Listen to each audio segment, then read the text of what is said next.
Hello, magpalang araw sa inyo mga kaibigan. This is Boss Jones. Ngayong araw ay nandito po tayo sa opisina ng BGCML International Corporation, na kung saan dito po ang main office namin.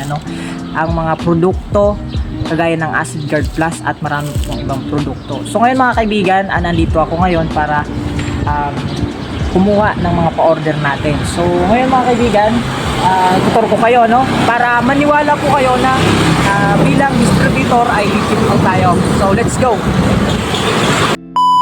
So ngayon mga kaibigan, nandito tayo sa office ng BGCML International Corporation para po ipaalam sa inyo na tayo ay isang legit na distributor ng Acid Guard Plus. And dito po yung mga produkto po nila, Dito po yan guys sa Calabanga. So ito po yung main office ng BGCML.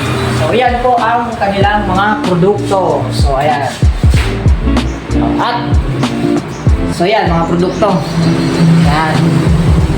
Ito ang Acid Guard. So para po malaman po ninyo na ang Acid Guard at mga ibang produkto ng BGCML ay kumpleto sa mga certificate, mga permit, papakita ko sa inyo mga kaibigan. So ayan, pakita mo. So ayan po ang mga permit, certificate na si BGCML International Corporation ay hindi pwedeng pag-alangan. So sa mga nais po wag po kayong mag-alangan dahil legit po ang BGCML at lalong-lalo na po ang Acid Guard Plus. So, yun lang po mga kaibigan. God bless!